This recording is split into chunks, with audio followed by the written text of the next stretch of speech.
I'm a fan of fantasy, so I listen to Easy and Alan on their Just a Fantasy Fan podcast. During the show, you can live chat with Easy and Alan at LennyMelnickFantasySports.com.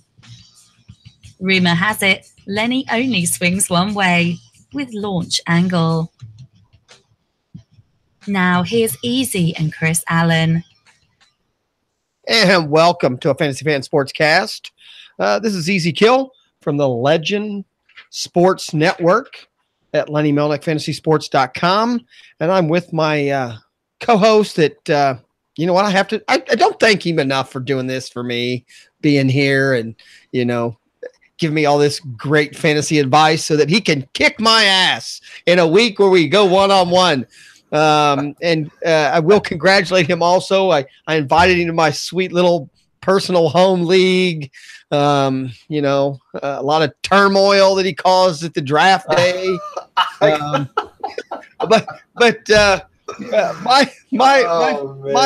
co-host and my fantasy expert and my weather guy, which haven't needed you much for weather this year, but Mr. Chris Allen from 4for4 and FF Couch Coach and everywhere else out on there on the internet.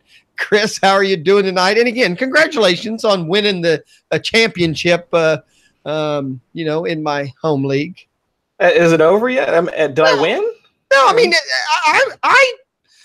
I find championships exciting. Some people don't. I get it, because in this league there is a payment for that. So I mean, I'm now indebted to you. So it is a financial thing. Now some people don't like that. They don't. I mean, they want all the money to be one guy. You know, they want it to be top loaded. Whoever wins the Super Bowl and that's it. Well, sure. I like the idea that you work hard. I got my first championship in my other home league. I've never been in first at the end. I've won the Super Bowl once. I've been to the Super Bowl 3 times, but I have never won the season. So that was new for me this year. So it's kind of exciting. But now that one pays dick, to go 10-3. A pretty strong team, I will admit. But then again, you knocked me out of second place down to 4th, which got me a shitty seed again in my regular, in the other home league. So again, I appreciate that. I mean, my team just sucked. AJ Green, now they got 2 people that didn't even play, because at the last minute it was kind of a nasty thing. So we do have a lot to talk about.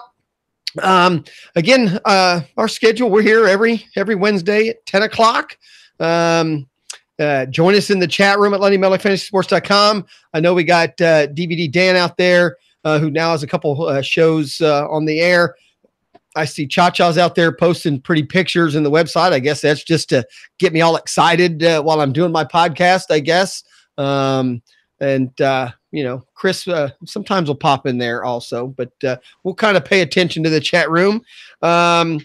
Chris, we do have all kinds of things to talk about, but you know us, we'll get out of the realm of fantasy football to begin with, and just in our neighborhood, a couple things happen. The big thing is Urban Meyer retiring. I don't think I was. It seemed like we were headed down this road anyway with what happened at the beginning of the season and all that. And just, him not doing well health-wise. What do you think about this? And what do you think how do you think it will affect the program? I don't think it'll really affect the program too much, because I think with as well as they've been able to get recruits and continue to churn their roster and continue to put out like at least a solid talent throughout, on both the offensive and defensive side of the ball. Because look at it, in the past 4 or 5 years they put out Bosa, they put out Michael Thomas, they put out Zeke. There've just been so many legitimate NFL candidates. I just don't see, regardless of who winds up. I know they signed Day to, what was it, a 5-year deal, if I'm not mistaken. Yeah. I thought I saw what the. I think that's a good signing. I think that's a good signing. So I don't really think that the program needs to have this high-profile coach anymore. I think that the program has shown itself to be one of the top ones in their conference. I think in the country. I mean, and honestly, I think in the country, regardless of what you think about the whole playoff BS, and all that, I still think they've shown to be one of the top programs in the country. So I think they'll continue to put out, solid, continue to pick up solid recruits like every year. So I don't think it'll matter all too much, to be quite honest with you. I think it's more about Urban's legacy as a coach than anything else. Well, but I mean, he's still going to go down as a top coach. Now, this is the second time he's retired because of health issues, so obviously health issues can come and go, I guess. And, I saw a few things out there that, the best coach in Ohio retired. And then, a few people like, well, maybe he'll coach one of the Ohio professional teams. Any chance at all? I don't think so. I don't think so this year. No. I mean, probably never. But at the same time, do you think there's more pressure coaching the Buckeyes in this state or coaching the Browns or the Bengals? I think there's more pressure on the Buckeyes because without a doubt. I mean, until the Browns actually start really vying for playoff contention and they shake off that multi-season funk or stink that they've had for, it's been like almost 2 decades now. We can think back to how long the Browns have really stunk. So until they really get back to that level of prominence, I think that whoever coaches the Buckeyes is going to have they're going to have much more to answer to than the Browns head coach. Now the Browns head coach will probably get fired more often, but I think there's going to be way more pressure to be the head coach. Plus, again, the college, especially again being at Ohio State, the pressure to win every week. I mean, that was proven this year. You have to win every week, or you're not gonna, move on to the championship playoffs. I mean, so the pressure is there. Where you can obviously lose a few games in the NFL and still, be in the mix, still win Super Bowls. I mean. But in college sports, it doesn't work that way. So what about you kept saying the Browns? I mean, there's a lot of rumors about the Bengals and their head coach situation. Obviously, a lot of people right now put them as one of the worst teams in the NFL. They really went. I mean, is AJ Green mean that much? I mean, I know they've had other injuries since and some defensive injuries, but it really seems when AJ Green went down, which, that's one of the injuries I had marked down to talk about. Should he have played, not played? Does it really matter? But I mean, without him, they just seem like a totally different team. Yeah, I mean, if you take away anybody's, number one wide receiver, I think that's going to be the case for almost any team. But for Andy Dalton, and now it's not Andy Dalton, it's Jeff Driscoll. But any team, you take away their number one weapon, you can really see it's almost like trying to fight somebody with one of their hands tied behind their backs, and you can really see how the entire offense seems to just lag. I mean, Mixon's had some bursts like here and there over the past couple of weeks, but without really having enough personnel to kind of move the defense around and try and create opportunity and create space for the other players, you're just not going to be able to run the offense like you really like to. You're not going to be able to run it optimally. So you might see flashes here and there, but it's not going to be like we saw within the first 4 weeks when Cincinnati was really popping. Right. And again, before we get into football, Seattle's going to get hockey. Do you care? I care a little bit because I think that with, because I actually – long time ago, I was a huge Seattle Supersonics fan. I was really big into the Supersonics, and when that franchise, give me a name. I mean, the team was big for a while. Give me names. Who was a big Supersonic? Kemp was out there. Kemp was the name I was thinking. I just don't know enough about basketball back then to. So I thought that was pretty sad. And when seeing new franchises, I mean, I'd love to see a new professional franchise actually come to Ohio. Something more that we could root for. We do have hockey, but I mean, actually, I was really honestly kind of hoping that with the XFL starting up, I was hoping that there'd be a franchise that would be coming to Ohio, but I guess that's not the case. But there's a lot of states that don't have 2 NFL teams. There's a lot of states that don't have 2 Major League Baseball teams. Well, we need more to cheer for, man, because all we got is the Bengals and the Browns. We have a hockey team. so I guess we have all the big ones. So, hey, I'm always about cheering, but like I said, the hockey, even the Columbus Blue Jackets, when they had their, they're a pretty good team, the last few years, and I still struggle. I put it on every once in a while. I don't know. I mean, maybe that's I don't know. I haven't been able to get into hockey. I've tried. And, do you watch? Do you sit and, when's the last time you watched a Blue Jacket game? All right. Good answer. When I was in college. Something like that. It's been a while. It's been a long time. The last non-thing, and I find this, sad might not be the word. I go to a lot of Dayton Dragons games. I don't know if you do or have been. Maybe we've even talked about it in the past. A couple of times. Yeah, we've gone down a couple of times this year. And I have, I'm going to go back farther. Billy Hamilton was somebody, I watched when he was 19 years old, played with the Dragons. And back then, he was a fast little skinny kid that no one thought would make it even to AAA ball. But the Reds have declined to, give him a contract. So, he doesn't, I guess there's still a chance he can sign, but probably not, so he's probably going to go somewhere else. But, he is a player that I have followed, so, he's a Dayton guy. His stolen base records on the wall there at the, Fifth Third Field. So, kind of sad day as a Reds fan and a Billy Hamilton guy. I've kind of followed him, whole time. So yeah. I saw something like that, like circling around on Twitter earlier today, and I did think about that for a minute. So it is kind of sad to see. A lot of people, I know I follow baseball a little more than you. We have Dayton has a pretty small, it's like an A- league technically. Right. We're like as small of a professional league as, we're down, as far as you can be. And, when they first came, everyone said, the odds of even one or two players making it to the Reds from there would be rare, but it's really happened a lot. They have used the Dragons, and moved a lot of people through there that, including like Joey Votto and, and some of those and Frazier. There's people that are out there now on other teams that all came through the Dragons. Well, so, and even Votto's declining. I don't know how much more time he's got left, to be quite honest with you. Yeah, that's true. I watched him when he was a Dragon, and I watched him when he came back from the Reds. He came and played down here for a couple weeks when he was hurt, once he was already an MVP player. So, all right. Those were our non-fantasy sports things. Cause anything else that happened in the sports world that you, wanted to talk about or think about, or I see that look.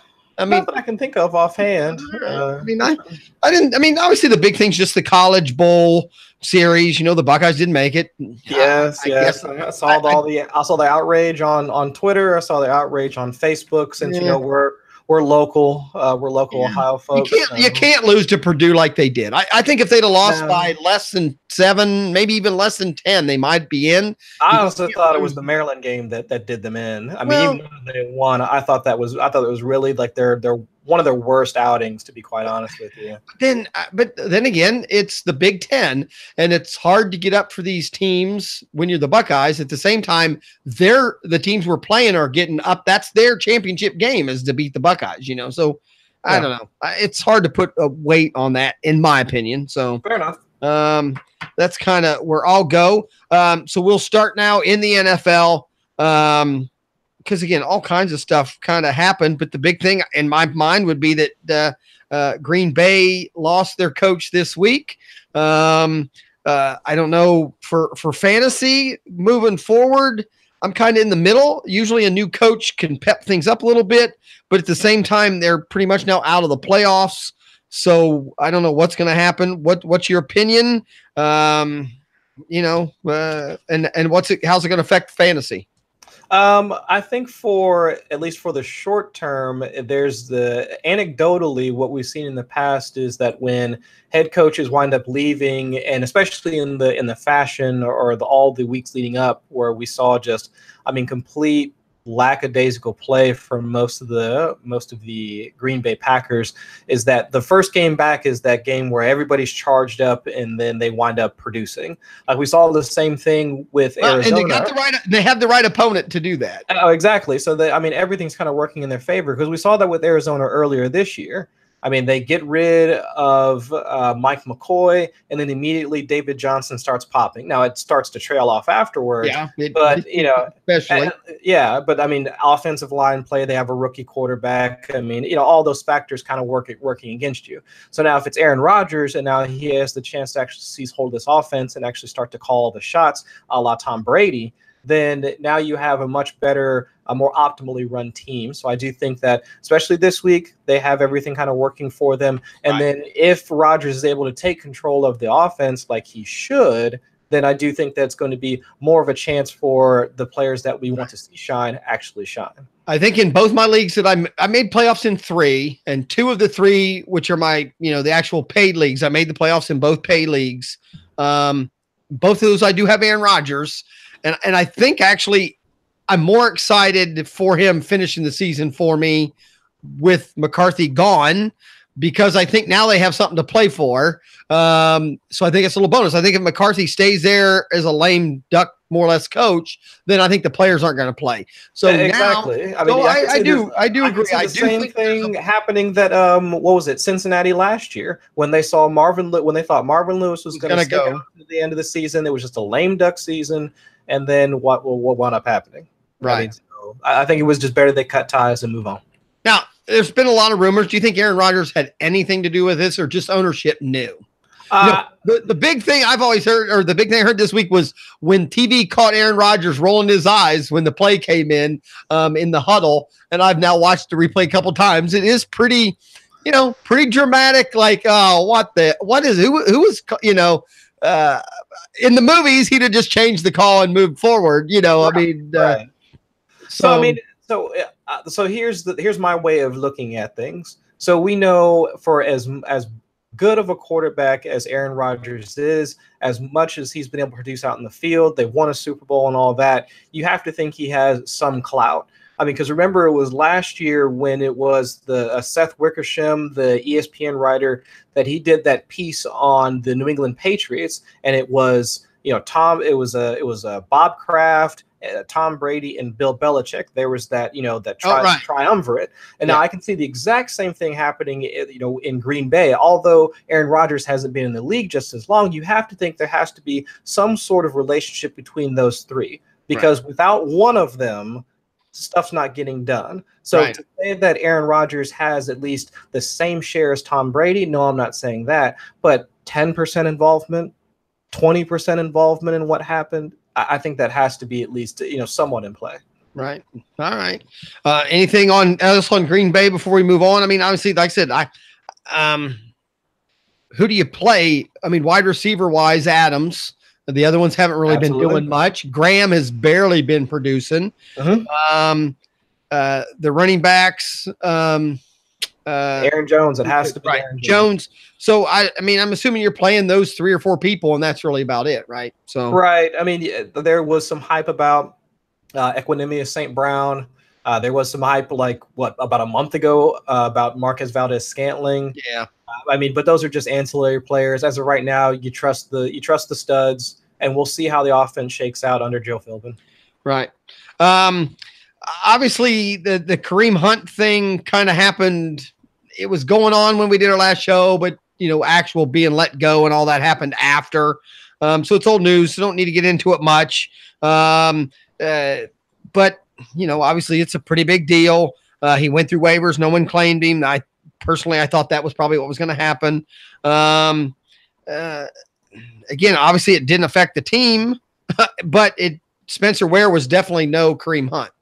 No, and I don't think that while the expectations were high because we've seen Spencer Ware producing that offense beforehand, they're 2 very different players. Yeah, I know, but almost in every league I was in, the team that picked him up put him in. I mean, most teams that picked him up did put him in thinking he'd be at least a running back 1 or a high end 2, and that really didn't happen. Oh, sure. I mean, if you were to think that he walks into at least a 65% touch share. They're playing against Oakland, who generally hasn't been able to generate much pressure. I mean, how could he not? I mean, at least the logic dictates, or at least the process dictates, that's who you're supposed to start. Now, the results wound up not working out that way, because you also have to think, I mean, all of this news broke on Wednesday night, Thursday, and then the decisions were made on Friday, and then they played 2 days later. So, I mean, they only had a couple of days in order to work around the differences. I mean, because Spencer Ware and Kareem Hunt are stylistically two very different players.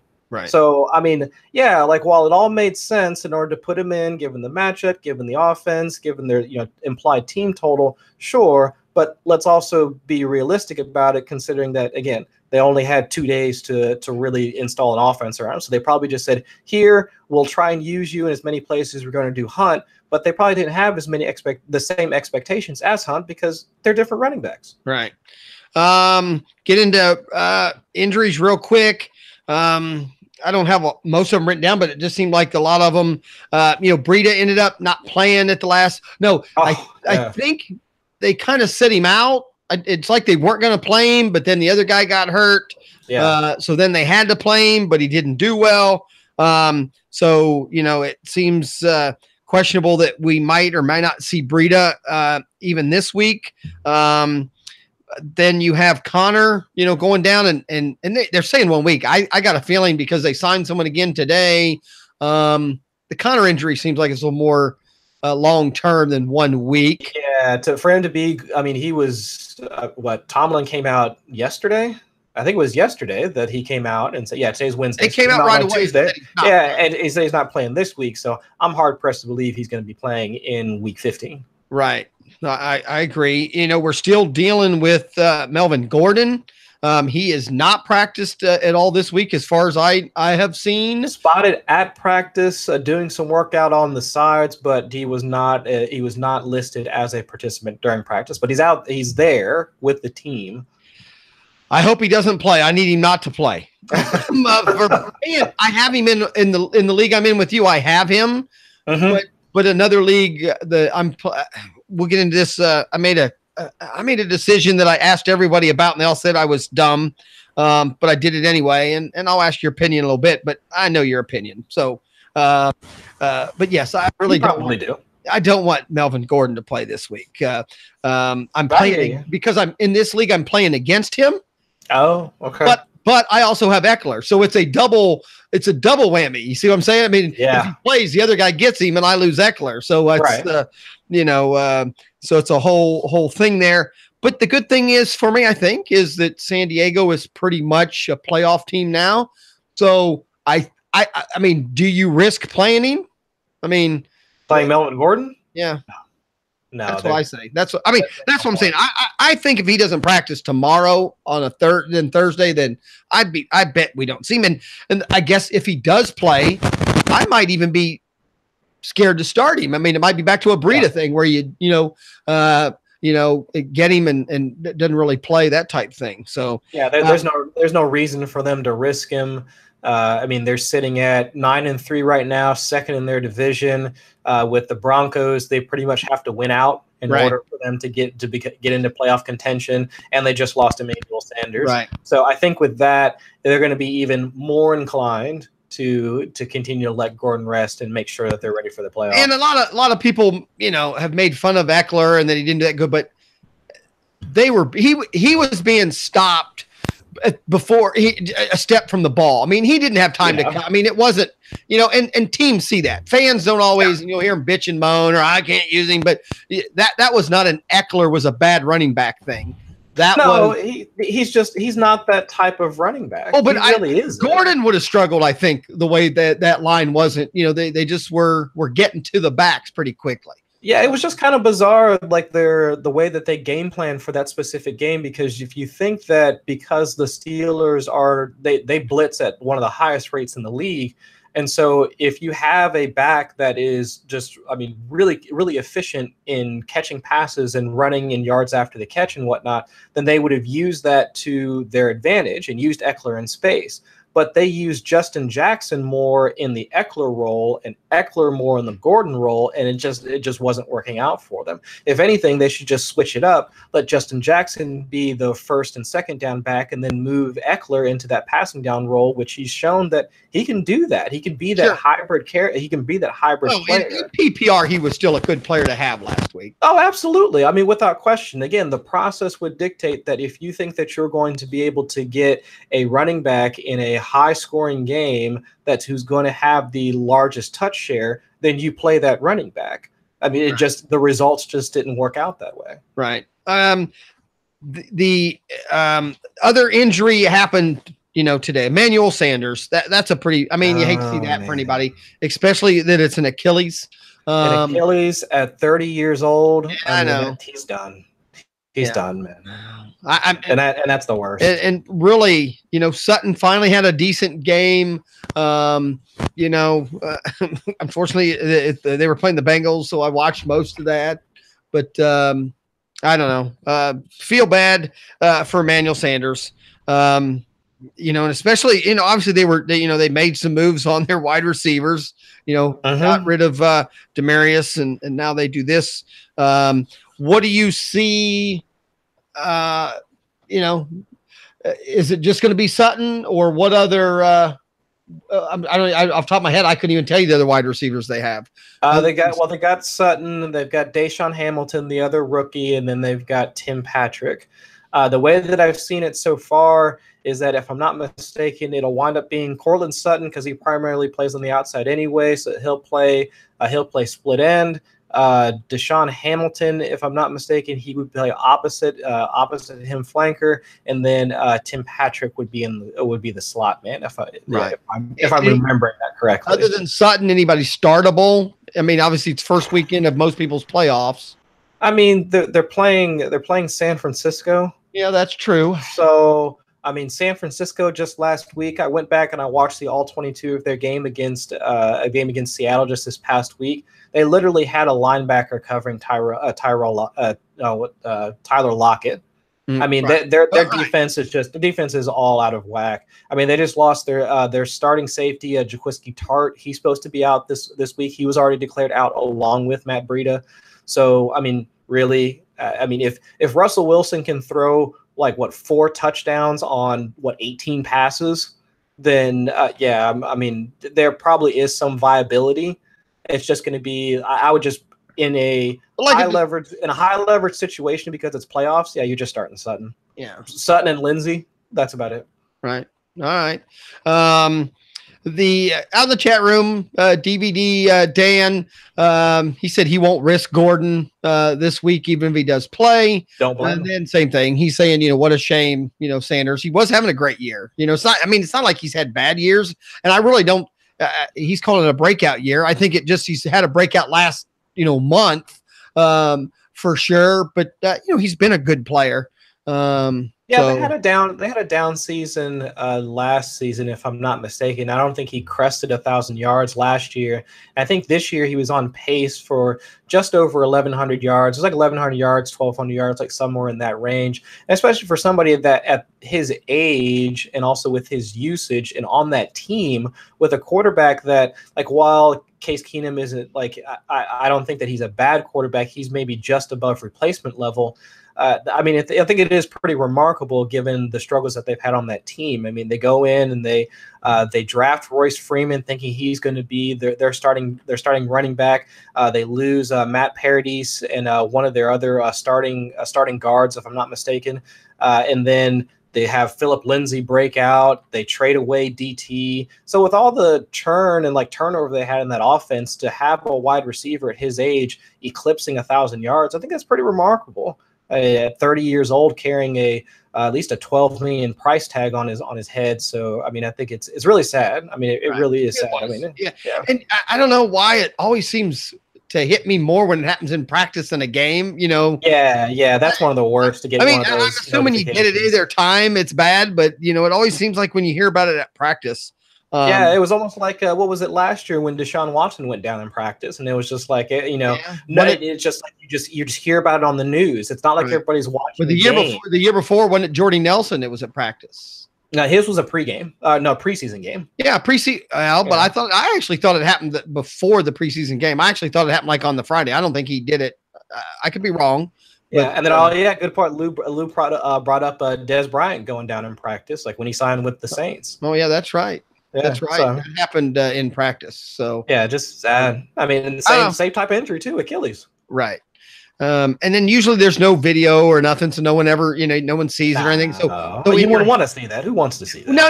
No. What I'm saying is, in my head, it makes it even worse. I know. Right. I mean, when you think about, with it, I'm not one of those that likes to watch those videos and stuff anyway all the time or at all when they replay them on the games on that. It's the fact that but at the same time, when you don't see video, you think of the worst even. Yeah. So, for me, I was thinking the opposite. Like when I didn't see any video, I was like, well, maybe there's a chance. Maybe there's a chance he just rolled his ankle. Right. It's just like a high ankle sprain, and he'll be back in a couple of weeks. Right. But all right. We'll keep moving on. Again, we have to pick up our pace. I have to learn because it's Lenny Melnick, afantasysports.com, the Legend Sports Network. They're adding all kinds of podcasts and stuff now. So there's going to be shows before us, after us, and all that here in the next week or so. But just quick, Chris. This is, again, a couple years ago when I first started listening to Lenny, there was one show, 9:00. It was Lenny. That was it. 9:00 every morning. Lenny did baseball. But now tomorrow at 9 a.m., Lenny does do baseball. Then at 10 a.m., Mike Stromey, he talks football and DFS stuff. He talks basketball and everything. He knows a lot of sports. So that's a 10 a.m. show. Then at 2 p.m., JJ Sports Talk, which I've talked about multiple times. He does all kinds, college, DFS, baseball, football. He talks everything. New show. I think this will be the second or third time. We have at 3:30 Aloha Fantasy. Kevin Hastings from Hawaii. He does a show from Hawaii at 3. Oh wow! Which is pretty cool. What's the time difference? Is it 3 hours? I don't know. At 3:30, I've always thought 7-ish hours. So if he's doing it at 3:30, that for him's like a morning show. Yeah. Okay. So I mean that's kind of neat. Then at 7 p.m. We have Draft for Upside. That is a fantasy and a beer show, kind of right up in our alley. Oh, that sounds like us. That's a 7 p.m. show with Mike Cole. And then there's a 10 p.m. show, Mets 360. And that's hosted by Brian. So that's, what I'm saying is we went from 2 years ago, one show to just tomorrow, there's 1, 2, 3, 4, 5, 6 shows. So, all kinds of sports at Lenny Melnick, afantasysports.com, the Legend Network. And hell, we're on here. There's been shows all day today. So, there's the round table, which you have to come. Lenny came on the round table this week for the first time. So, we had fun talking about Lenny. We talked about baseball cards and air conditioning and coaching and winning philosophies. We had a good time. So I think now my Tuesdays have lightened up a little bit. We can get you on the round table. Yeah, I might be able to hop on. Lou Landers is saying Hawaii is 6 hours behind. Now, Lou's in California, though, so I don't know what Lou's even right. California people think every time is wrapped around them. Yeah, I have my California customers will call me at like 5 till 5 my time. Like, hey, I kind of like to get home and, do some stuff. And then they'll bullshit like, oh, well, hell, here it's only 3 o'clock. Let's talk for an hour. You're like, oh, it's California. It's California. They think they own everything. Yeah. So come out to Lenny Melnick, afantasysports.com and enjoy the network. There's all kinds of shows now. And it's just growing. I think they're saying sometime by January to have close to 30 or 35 total different shows. So, oh my goodness, it's kind of fun to be a part of something that's changing and moving. Yeah. So that being said, though, they're going to put someone on after us, so we have to learn to get done in 45. Yeah, some reasonable amount of time. Yeah, and then I knew tonight we can go over a tad, so I a few minutes of what's going on in the neighborhood. What about Tariq Cohen? Was this he's now a top 10 scoring running back in fantasy. Is he a number one? Is that just is he just having a one-off season? Is this a thing? Is it just a change in philosophy of the coach? And is it something you can count on through the playoffs? I don't know if it's going to be if you can count on him through the playoffs, but I do think that Matt Nagy has found a way to actually use him. Now, I don't think that it's hard to believe that anybody can be more creative than John Fox. Obviously, I'm being facetious, but I do think that with Tariq Cohen, his skill set, I'm thinking that we're still seeing the heights of what he's capable of doing. Now, do I think he's capable of toting the rock like Jordan Howard can? No, he just doesn't have the size in order to do that. But I do think that he could wind up being one of those players that you could wind up using, I think, in spot starts. I think the game script has to really work for him because I think he's a great flex player on most teams. I would think. Yes. I mean, you're definitely. I think now Lou Landers is saying he thinks he's in a PPR that he's a low end one. In PPR, I can get behind that logic because I think it's the same logic that put James White in the same type of situation where if you think that Chicago's offense with Trubisky is going to continue to move the ball, then I think that it puts him in those situations where he's going to be able to get at least 1, 2, 3 dump offs per game. And then now if he's going to be throwing touchdowns like he did last week. Yeah, how many teams now that you think are in the playoffs though got to the playoffs with Cohen being their number one running back? I mean, with their number one running back? Right. That's my point. I mean, anyone now in the playoffs that has Cohen is probably able to use him as a flex or something like that. And yeah, sure. Maybe you got lucky and you drafted Bell and that didn't work out, so you've used Cohen and he's gotten you through that type thing. But, I mean, it doesn't even have to be the Le'Veon Bell situation. Look at all that we were just talking about, the Melvin Gordon situation. So now you had Eckler and Justin Jackson open up. And then now with Connor being down, Jalen Samuels and Stephen Ridley, now that opens up. Spencer Ware with Kareem Hunt being out of the league pretty much. I mean, all of these things have happened over the past, just 2 weeks. Seemingly, 48 hours almost. Yeah, that now six other running backs. Right now, again, I'm not one to question Lou Landers. He's like my second favorite co-host. So, but that being said, he's saying that yes, I get it. Cohen wasn't drafted number one, in the first round, and I realize points wise he's in the top 10. Yeah, I don't know.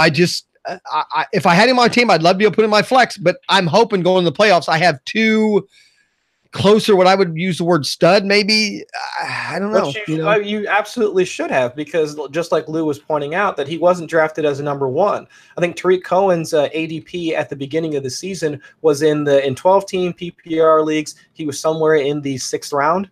Might be slightly higher than that, but I would say in the 5 to 7 round range, because everybody saw what he was capable of doing last season. And with Matt Nagy coming from the Chiefs in his play calling and creativity, we thought there was going to be a bigger role for him. So yeah, it's a high chance that a lot of folks, they definitely didn't draft him as their number one running back. Right. So if you started off the season with one of the high-end running backs, or even lucked into Connor or something like that, yeah, you were probably able to work around Tariq Cohen as your RB2 flex. Well, he's saying if you would have him and James White, you could probably switch off on them throughout the entire season. But I got to tell you, if I'm facing you in the playoffs, and those are the two running backs I see, and I'm starting, a Zeke or somebody like that, and maybe a Dalvin Cook.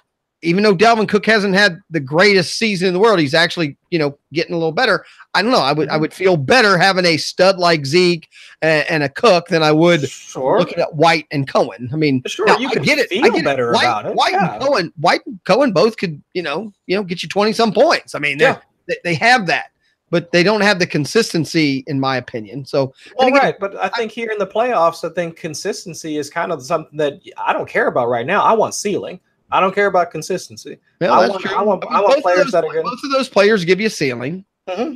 So, and those players can give me a ceiling. Right. So I think that it's entirely possible. While I'm definitely with you that I wouldn't feel great about having James White and Tariq Cohen as my RB1, RB2, but if I had them in there, I would think that I still had a fighting chance. Well, right. And Lou said if those are two guys that you drafted, you probably are better off at wide receiver and quarterback maybe than your absolutely. So yeah, you probably does at all the rest of the positions. Cha does bring up another injured person, which is Doug Martin is now banged up.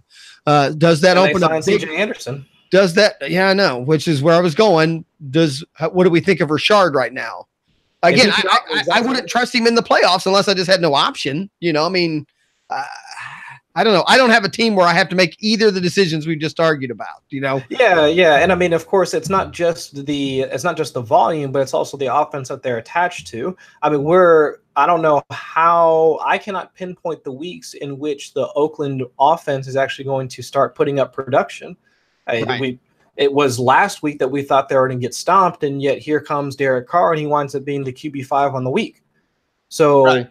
You can figure out the weeks that they actually Gruden can figure out how to use them optimally, then by all means. But they have the Steelers. They have the Steelers defense, which is a pretty decent defense. So right. So I am not going to. I do not want to attach my wagon to that offense and try and rely on any of that. Right. So. I give you that. And again, you named a handful of them, but that's my issue now going into the playoffs. And I get it. There's differences in 1 and 2 seeds versus the 4 or the 5 or the 6 seeds. But and you named most of them. But we're talking Hamilton. We're talking Curtis Samuel. We're talking Samuels for Pittsburgh. Some of these new names that have popped up in the last week or two, none of them have proven anything. And I'm even back to where I would still have trouble starting any of them. I get it. If you lost one of the guys they're replacing, that they're replacing, you probably have no choice. Yep. But man, you just hate to play someone in week 14, the first round of your playoff, that you haven't seen, meaning there's no floor or ceiling for some of these guys. We just don't know. You might say the floor is a little high because they're going to get, at least an opportunity. But it's like Pittsburgh. I'm still not convinced. I think, and I heard on other shows today, a lot of people are like, well, Pittsburgh never uses 2 running backs. I got a feeling this is the reason they're going to have to. I don't think either one of these guys is going to do what Connor or Bell did. I think they're going to use them in a split situation. I don't know if it's going to be it's going to be a split situation. I think there was a report that came out earlier where Jalen Samuels actually admitted to as much. But what the split is going to be, what are we talking about? We're talking about 60-40, 50-50, I don't know. 70-30. Anything, but we don't, which is exactly why I don't play him this week. That's my point. What do you mean? I'm just saying I'm not playing on my first week of my playoffs. But what are you being forced to play him as? Well, you're being forced to play him as on all 3 playoff teams I have. I'm set at running back, so I don't have to worry about it, I guess. So, no. but I've also I'm 1 or a 2 seed in most cases. Okay, let's go Eckler. I mean, Eckler, I do have on a few teams because I drafted Eckler. I thought he was a good backup. I thought he was going to get some time. And I really thought if all the running backs going to get hurt this year, Gordon had a shot at getting hurt. I would play Eckler. I would start Eckler by far over all those. Obviously, definitely if Gordon's not playing, but there's a few of them I might put in a PPR. I might even put Eckler in before some of them in a PPR. I don't know about all that because I just think that when it comes to the Steelers offense, I mean, really, while I understand that there's going to be a split between Jalen Samuels and guys had 17 carries in the whole his career. I mean, Jalen Samuels, he doesn't have, but I think that when it comes to, we're also talking about Stephen Ridley, who's nearly 30 years old as a running back. So we're really thinking that Ridley has enough juice in the tank. Like while we've seen Adrian Peterson do it, Stephen Ridley ain't Adrian Peterson. Right. So I mean that's the type of split backfield we're talking about. We're not talking about what about Sony Michel or Mark Ingram? Are you starting those 2 over all those guys we just named? All these random guys? They're in better offenses, better situations, have better touchdown equity. I mean, all of those things. Dalvin Cook. Dalvin Cook, because Dalvin Cook is being used both in the rushing game and the pass game. And also with Minnesota, they're actually dropping back to pass on more than almost like 60% of their offensive plays. Right. And Lewis, I said my second favorite host. He's my number 1 host on Sundays. I'm sure with him. Justin Jackson's the truth.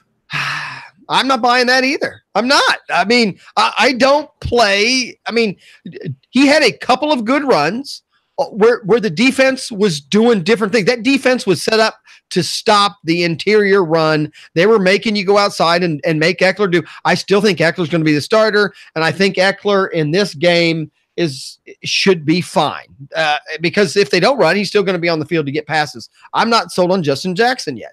I mean, he still started the season, on the practice squad, and I think they finally signed him, a couple of games in. But there's a reason. I'm sorry, I don't buy that going into my playoffs. I want to play. What's the difference? What's the difference between Austin Eckler and Justin Jackson's situation than Jalen Samuels and Stephen Ridley's situation? To me, there's no difference. There really isn't. We don't know what Eckler has been in the league and has a lot more than 17 carries. He is a proven commodity. No, I'm talking about their situation, not the talent. I'm talking about their situation because we don't know going into either of those two games what that split is going to be between the two of them. And Anthony Lynn has already come out and said that Austin Eckler, he thinks he's wearing down because they've had Eckler out there in order to do special teams. You're saying we don't know any more on Eckler than we know the others, other than he has proven if he starts the game and things go well, they'll stick with him. I guess that to me that's at least a factor that these other guys don't have at all. That's all. I mean, so okay, I'll give you that. It's the only, and again, you know me, I overthink everything. And that's just one of those things. Eckler, in my opinion, he does have both. He has a little higher floor than all these guys, in my opinion. And that's what all fantasy talk is, an opinion to a point. Oh, sure. But Eckler also has the ability to get me 20 points. And if I'm using Eckler on the league, I have to use Eckler. I'm using him as a flex. I mean, hell, I'm starting Fournette and Zeke. I think that's a pretty good two starting running backs, So it's really going to come down to, do I start, will I be starting Eckler, Dalvin Cook, or Gronkowski? Those are the three choices I have for a flex spot. I can live with that one of those three. And I think Eckler, based on my lineup, gives me the best opportunity that he's going to give me at least 10 to 15 points and could get me 25. Right. And I think that's fair when looking at the individual situations. But to me, it's just like we don't know what those split backfields are. So to me, it's just more of what makes the most sense logically and kind of where the process takes me when it comes to starting any one of those. And I do think that when it comes to looking at either of those situations, if we don't know the split backfield, if you at least have a piece of it and you can tell yourself a story as to whether or not you can see them getting at least 60% of the touches or whatever, right, and maybe possibly fall into the end zone, then sure, go ahead and start. And DVD Dan says it says say Cook all day. I'm leaning more towards Cook, but again, I'm going up, targets going up. He gets most of the rushing opportunities. But Eckler is actually averaging more points this season than Cook is. Cook's been out with. he's been in and out of the lineup with injuries. Again, thank you. That's my point. It's going to the playoffs. It's a flex. I just can't take a 4. I can't take a 5. You know what I'm saying? So which player is less likely to give me that? That's all. There's a chance that, like I said, there's a chance any of them could start the game and go down on the first play. I get that. I'm just sure. It just makes for, those are the fun parts of fantasy. Those are the decisions you have to make. Me and Lou do the start sit questions every Sunday morning on the network. They get real hard as you get closer and closer to week 13 and 14 because better players, our decisions are coin flips most of the time now, Yeah. So, it just makes it a little more interesting. It makes you, you have to make a few decisions. So, I agree. And again, I don't even know how we went off on that topic. I don't even know where we started other than all these new commodities this week. I didn't, I think in one case, the only guy I picked up, because I was in a league where my wide receiver is a little weak, and again, don't plan on starting him. But I picked up Curtis Samuel, only because former Buckeye. their schedule's really light, meaning Carolina, I'm not sure he's in the better situation or the better wide receiver, but he definitely, of all these players we've talked about tonight, he's in a schedule where if Cam decides to just sit back and throw out there kind of out, I'm assuming maybe Cam won't run as much. I picked him up. Don't plan on playing him, but I don't know. Maybe by week 15, you say, hey, they're throwing to him 9 times a game and he's catching the ball. He does have some skills. So yeah, I think so. I mean, between the wide receivers that are remaining, so you've got Funchess, you've got DJ Moore, and you've got Curtis Samuel. Curtis Samuel is the one that has the better route running chops. DJ Moore is the one that kind of more like not necessarily gadgety, but he's better yards after catch. And Devin Funch is basically a glorified tight end. They have Cleveland, New Orleans, and Atlanta, I think, in that order over the next few weeks. Right. So it's just, I could see that happening, and especially my point would be right by week 16 and you're in the Super Bowl and they're playing Atlanta. You might go, hey, that's a good flex. Because they're also throwing to him now 5, 6, 7 times a game, and that was before they lost their tight end too. So, yeah, before Olsen went down. We did not even talk about losing Olsen. Probably also career ender. I mean, most likely that's another career-ending injury. Well, I think rumor was he was retired this year anyway. I think he even said that he had the Booth deal, I think, all set to go, and then he wound up coming back for this year. But no, the Booth's probably calling him too. Just like it was for Mr. Witten this past year. But now the only bad thing with looking at their schedule for week 16 is that they're pretty much on the brink of getting knocked out of the playoffs. I guess there's a scenario that exists where they can still sneak into the playoffs as a wild card spot. But with Cam still dealing with shoulder soreness from his surgery this last year, actually it was a 27. Yeah, so just last year. Yeah, which they didn't bring up until he started sucking. Well, no, they were actually talking about it back in week 4 when he first started having symptoms. He must have not listened then, and then it really started to become a problem after week 8, if I'm not mistaken, where it really started to become a problem. So there's a chance if they wind up losing in any of the weeks, Cleveland probably not as much, but when they have to play 2 division rivals over the next 2 weeks with New Orleans and Atlanta, they lose any of those, there's a possibility Cam could get shut down. Right. Now, Cha-Cha in the chat room, which I know you don't know, that's Charlie. So when you see Charlie in there, that when we call him Cha-Cha, that's Cha-Cha. See, I think he's putting up a point up there about DFS, which I think proves my point on Eckler. He is saying Eckler costs double on most of the DFS sites. He's around $25 on Yahoo, where Samuel's 14, Jackson is 16, and Ridley is 10. That's my point. The guys that set those numbers, I don't think they're Vegas type numbers where they really delve into, real deep. But at the same time, they're setting those numbers based on, to a point what they think is going to happen. And so even the DFS sites are putting Eckler higher than most of these guys that you're picking up. Now, some of that was set on Sunday nights before some of these injuries came out, I know. So that, Connor, I don't think was announced till after that. But, it's also based on projected ownership. So if they feel that a player is going to be more popular, they're going to bump up their price. Price. Yeah, because they want people to, because they think people are going to play him, and there's going to be harder lineup construction problems that come with trying to roster that player. Right. So that's also something to consider. Right. I agree. My point is, though, that, when a player is higher on there, that is because they do expect him to do a little better. I mean, it's not a made up number, To some degree. All right. So, like I said, I'm just saying it's the playoffs. And last week we talked about what to do and what to prepare for the playoffs. And again, all the other shows get into game by game. People will every once in a while say, you guys don't get into every game and you don't get into this one. No, this is my show. I come up with the things that to me is kind of important. And we just kind of, talk general terms and fit it into fantasy, because you can listen, and you do, and I do anyway. I can listen to a million podcasts where someone will tell you exactly what happened in every game and every player, and go into detail. But if you're gonna do that on a show like we do, where we, I don't say we dive into it more, but we just will bullshit about it more. Oh yeah.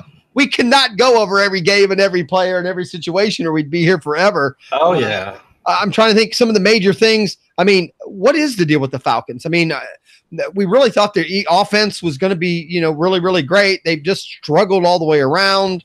Injuries, man. I know. I mean, injuries in the NFL is just it's a killer in the game and in fantasy, the whole thing. I mean, they lost Devonta Freeman. Devonta Freeman's on IR.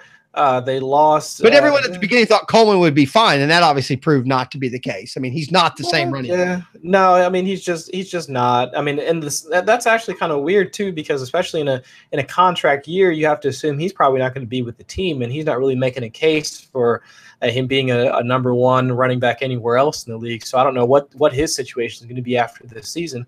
But yeah, I mean they've just lost so many players on the defense that, I mean, my goodness, I mean there's just it's very hard to come back from any of that. And there's, I'm hard pressed to believe that any offense can sustain or at least can balance out that much loss on the defensive side. Right.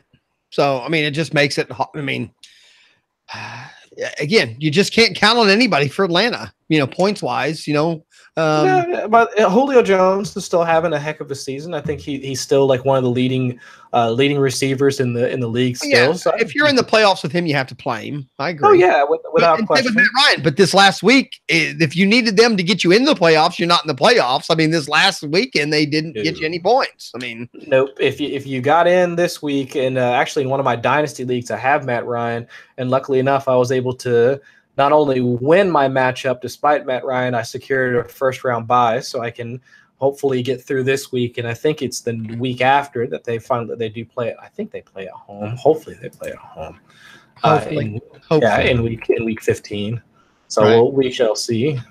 See what happens there.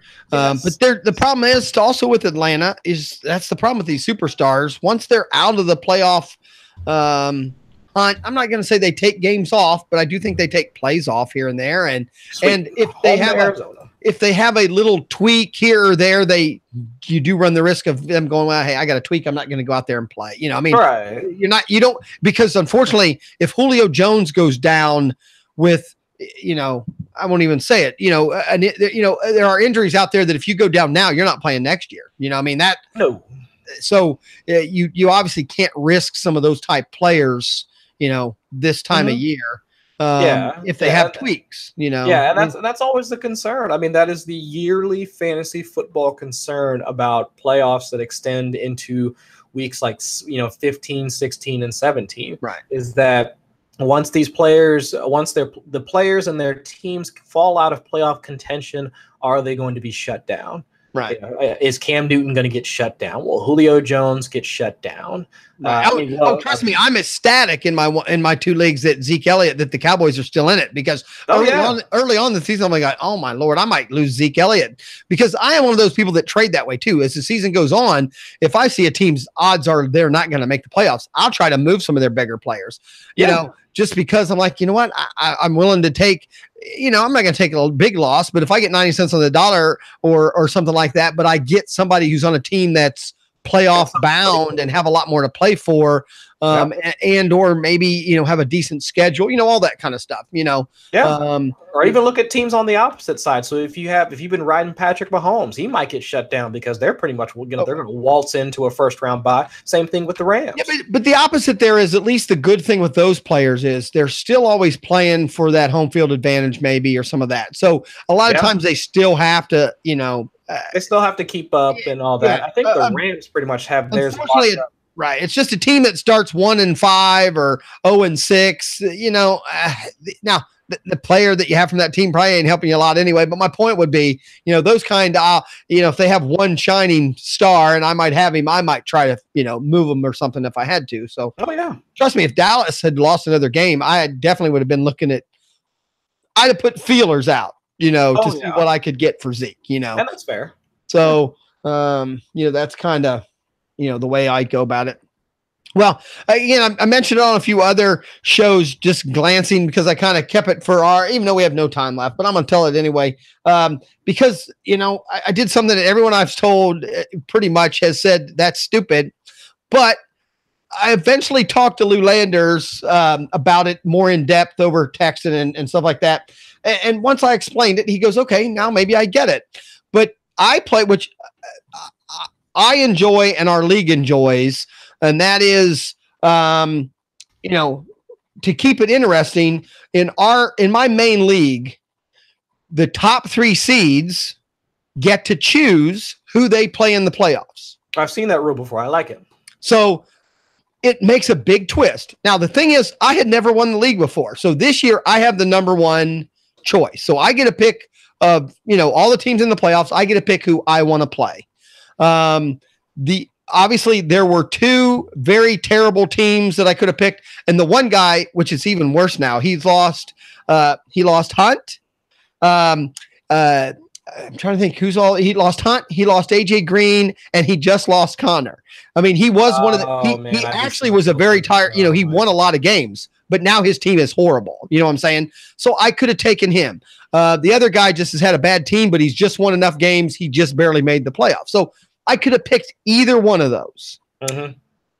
Instead, I picked the second best team in the league that by far has the best team. The problem is he also started slow, but he traded away a lot of keepers and stuff like that.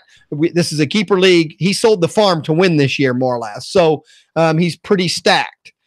So I knew he was the team to beat. Mm-hmm. So based on the schedule, this week 14 is the worst week he's going to have. Meaning the schedule for him this weekend the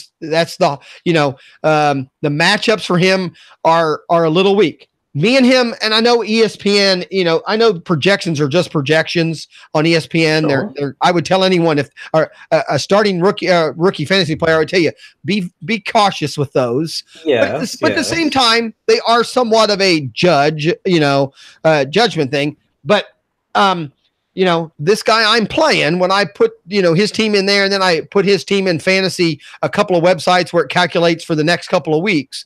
But, me and him this week, I am projected on ESPN to score 223 points. I have a pretty monster team. He is the second highest projected team at 203.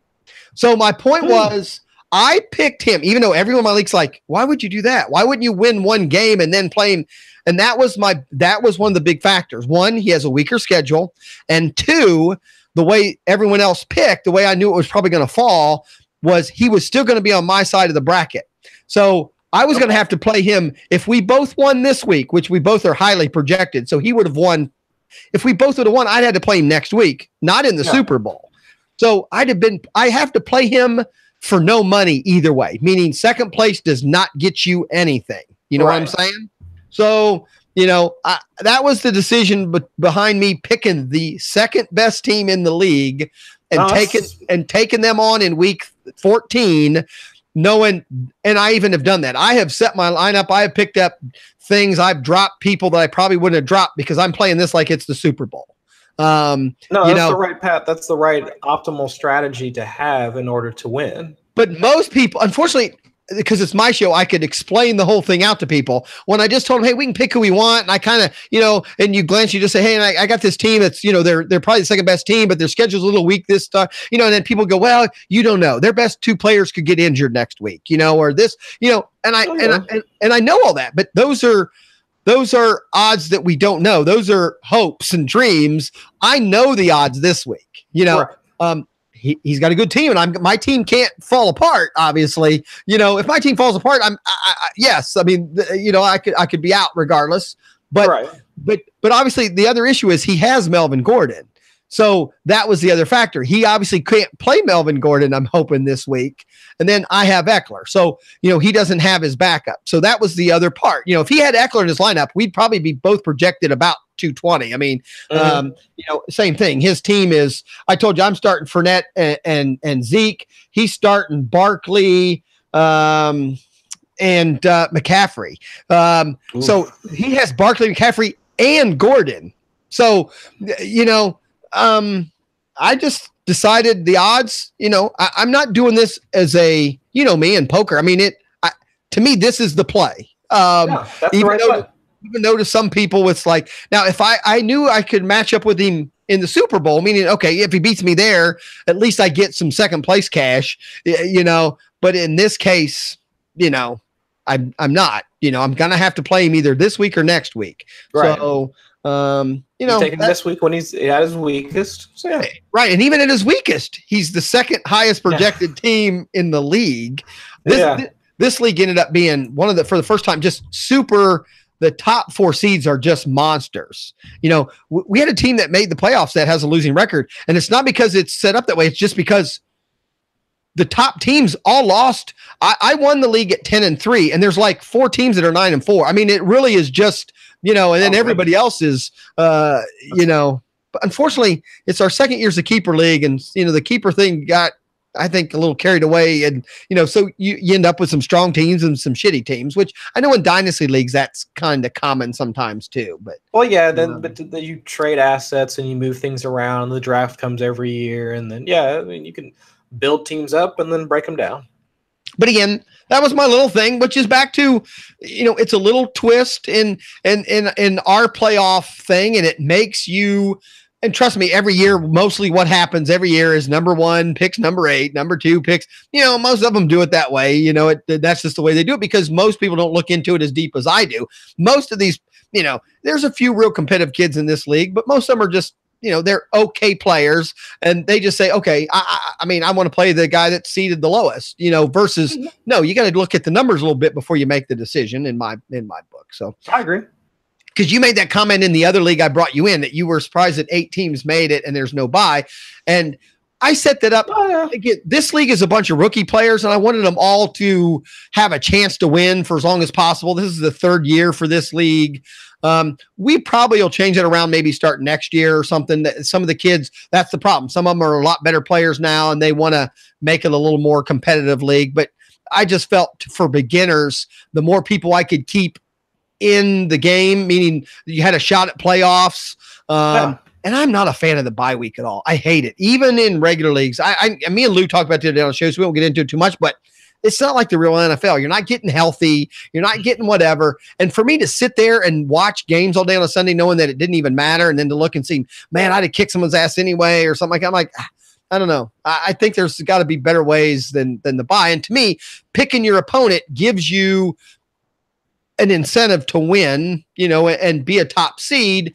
And the benefit I got was picking my poison instead of, having a bye. Yeah, so, I prefer that over the bye week. I can get behind that. So that's kind of, it's kind of how it went. Guest somebody else. I don't know who that was. Maybe that's and now I just clicked the wrong thing, but they put in a basketball line. That could be AA maybe, putting basketball lineup in there. I hope it's AA, because I'm playing him in a basketball league this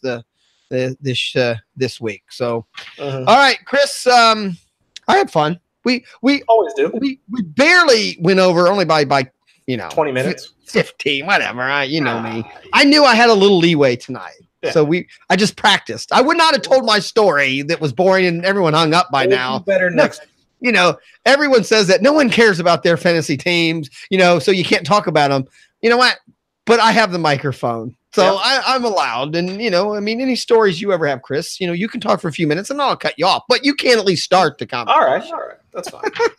Did you brew anything exciting? Have you brewed anything exciting this week? No, actually, I'm waiting until football is done, and then I'll probably get back to brewing. Brewing.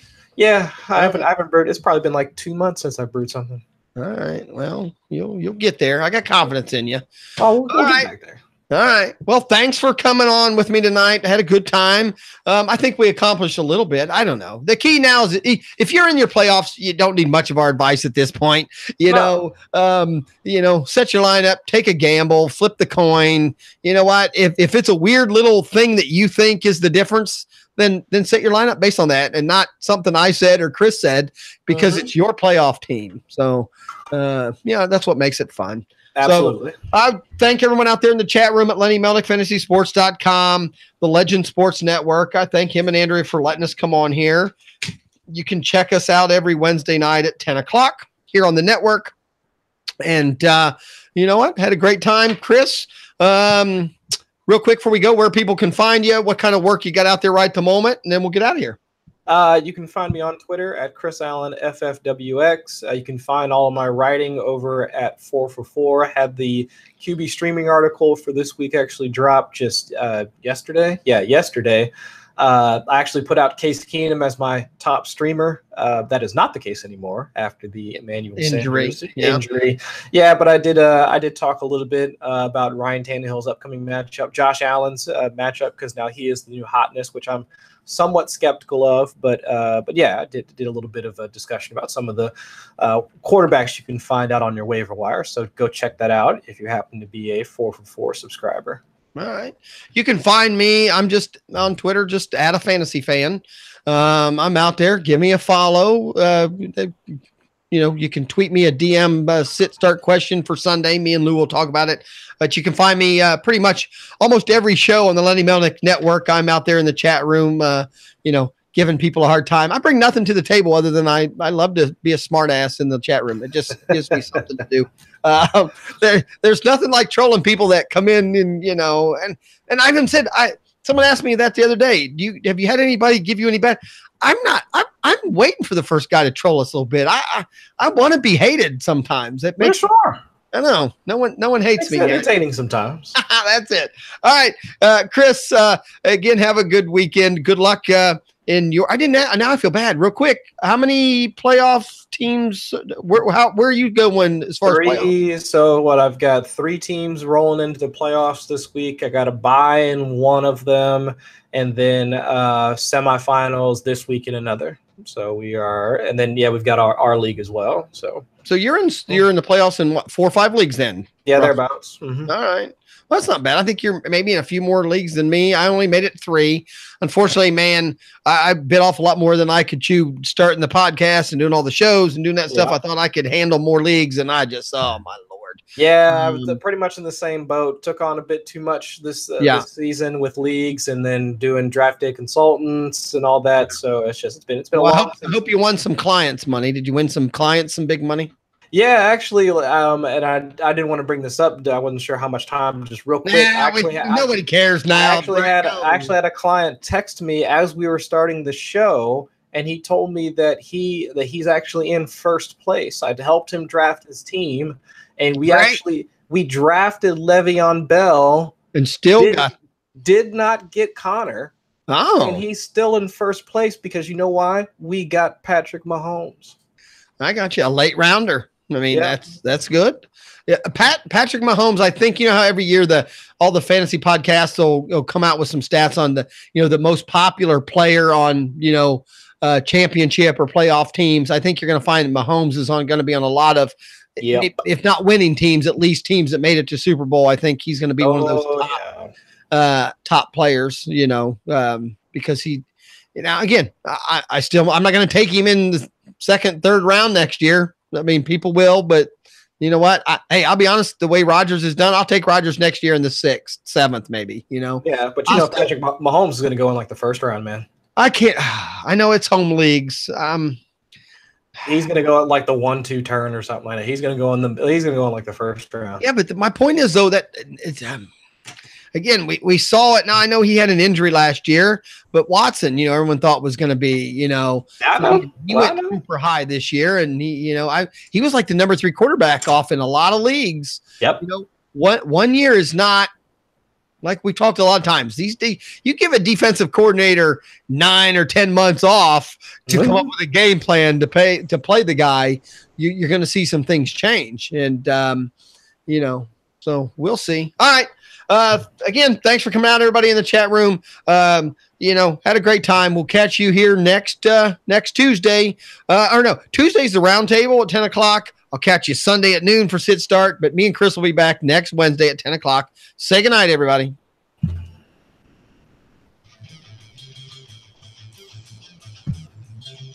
This has been Just a Fantasy Fan podcast. And to keep your fantasies going, follow us at justafantasyfan.com.